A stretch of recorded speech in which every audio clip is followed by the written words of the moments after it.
Halo teman-teman sobat catur, apa kabarnya? Semoga sehat selalu ya teman-teman. Oke teman-teman sobat catur, dimanapun Anda berada. Kali ini kami akan mengulas video King's Gambit opening yang teman-teman pecinta catur atau para pemula wajib tahu. Serangan ini sangat mematikan teman-teman. Strategi ini wajib diketahui dan asik kita gunakan untuk bermain catur di warung kopi bersama teman-teman. Oke, teman-teman. Tanpa berlama-lama, langsung saja kita simak ulasannya.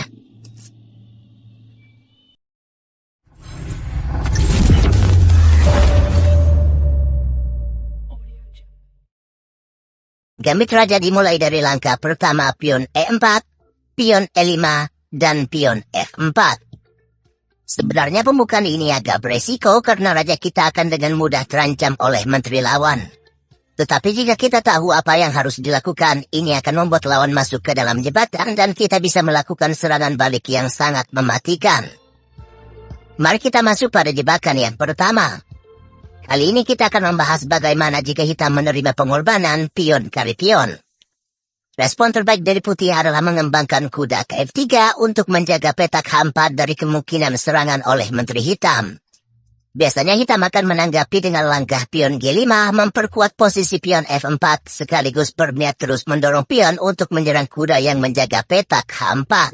Setelah kuda pindah nantinya akan disusul dengan langkah menteri H4 melakukan ancaman terhadap rakyat putih. Itulah kenapa kebanyakan pecatur profesional enggan menggunakan pembukaan yang sangat beresiko ini.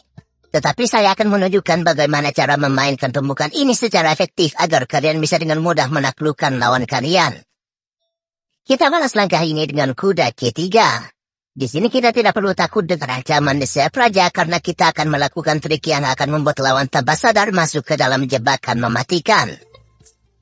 Pada posisi ini hitam pasti tergoda untuk mendorong pion ke G4 menyerang kuda, bawa saja kuda ke E5. Biasanya hitam akan membawa menteri ke H4 skak. Jika kalian berada pada posisi ini, tidak usah panik, halangi saja dengan pion G3. Pion kali pion, jangan ambil balik dengan pion, karena akan membuat benteng tewas dimakan menteri. Makan saja pion G4 dengan menteri. Jika hitam mengadu menteri, maka putih unggul pengembangan perwira, sebab perwira hitam masih berada pada posnya masing-masing. Tapi bagaimana jika hitam memainkan langkah yang terlihat lebih kuat, yaitu mendorong pion ke G2? Langkah ini sepertinya jauh lebih powerful, sebab menteri kali menteri akan dibalas pion sikat benteng dan promosi menteri. Kita pasti merasa senang karena kini unggul satu benteng. Akan tetapi hitam akan berhadapan dengan serangan balik yang sangat berbahaya. Menteri ke H5 mengancam skak di petak F7 disusul dengan menteri makan gajah skak mat. Lalu apa yang bisa dilakukan hitam untuk mencegah serangan ini?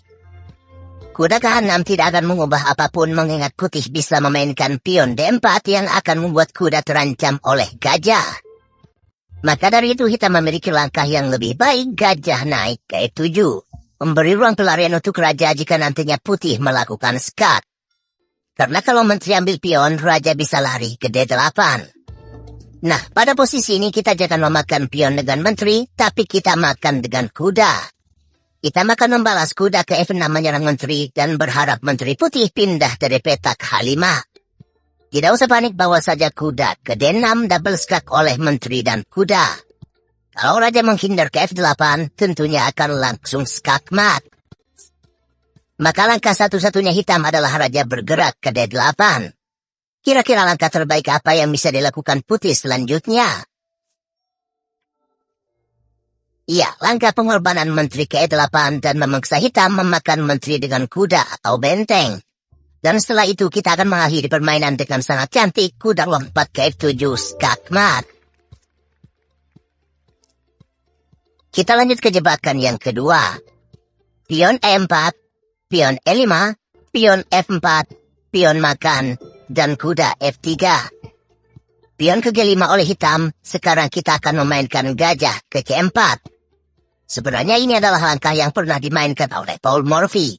Jadi bisa dikatakan ini adalah sebuah senjata rahasia yang sangat mematikan dari seorang legenda catur dunia. Setelah pion maju menyerang kuda, putih membiarkan kudanya dan lebih memilih rokade pendek. Tentunya lawan akan sangat senang karena mendapatkan kuda secara cuma-cuma. Pion pukul kuda, putih tetap tidak peduli dan membawa kuda ke C3, membiarkan hitam menghancurkan pertahanan raja dengan pion.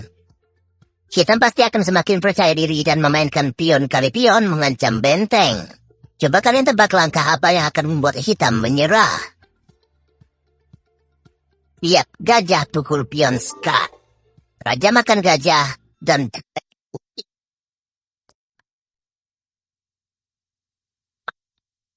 naik ke H5 skak, langkah paksa raja ke E7.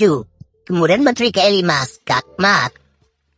Maka dari itu hitam pasti akan menghalangi skak dengan kuda. Lalu pion maju menekan kuda, gajah ke E7 menampak perlindungan kuda. Menteri ke H5 skak, raja mundur ke F8. Pion pukul kuda menyerang gajah, gajah ke D6 berbalik menyerang benteng. Menteri ke H6 skak, raja bergeser ke E8. Pion maju ke F7 kembali skak, langkah satu-satunya raja hitam hanyalah ke E7. Lalu kuda ke D5 dan skak mat.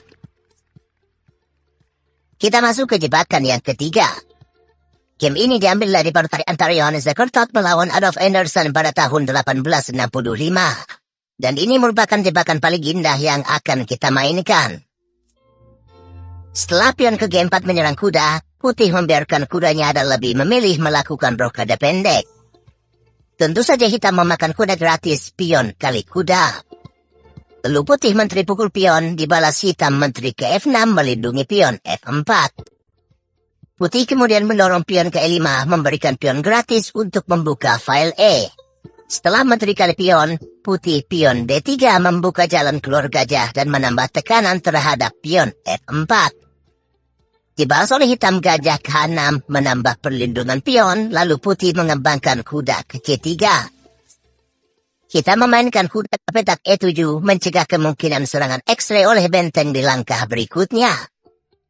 Putih kemudian memajukan gajah ke D2 bersiap menggeser benteng A ke E1 untuk menyerang menteri hitam.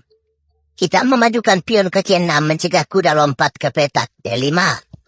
Putih memulai serangan dengan menggeser benteng ke E1 menyerang menteri. Hitam menggeser menterinya ke C5 dengan tempo melakukan skak terhadap raja putih.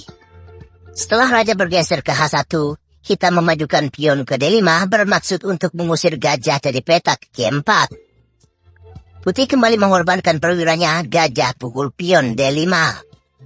Pion makan gajah dan kuda pion menambah tekanan terhadap kuda D7.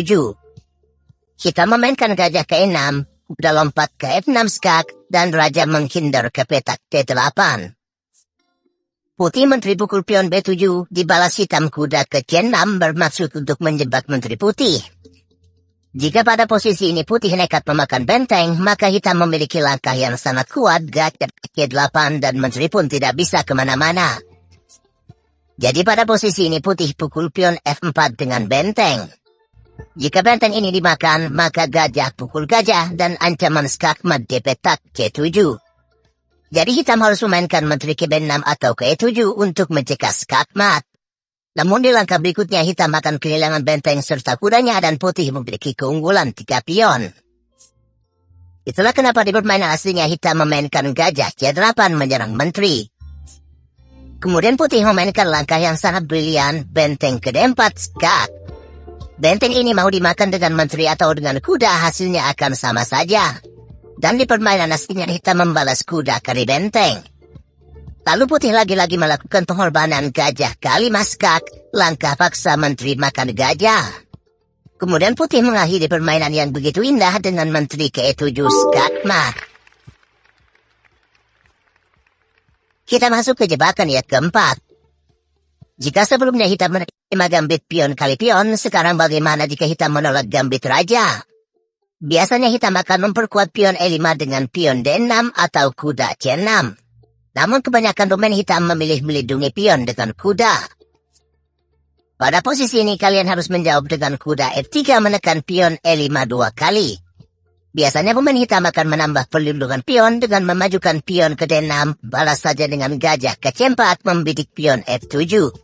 Jika kuda F6 menyerang pion F4, majukan saja pion ke D3. Memasuki langkah kelima, kebanyakan pemain hitam akan memainkan gajah keempat mengepin kuda. Tidak usah panik, cukup lakukan rokade pendek untuk mengamankan raja. Hitam gajah ke-7, kita balas kuda C3. Sejauh ini yang kita lihat merupakan langkah-langkah umum yang biasa dimainkan dalam pembukaan King's Gambit. Pada posisi ini kita tidak perlu khawatir dengan gajah yang sedang membayangi menteri karena kita akan memainkan sebuah jebakan. Hitam biasanya akan memainkan kuda D4 menambah tekanan pada kuda. Kita balas saja dengan pion kali pion E5 mengecam kuda hitam dan pastinya hitam akan memakan pion. Sampai di sini hitam sepertinya unggul karena kuda D3 masih berada dalam tekanan. Namun putih memiliki langkah kejutan yaitu gajah pukul pion F7 skat.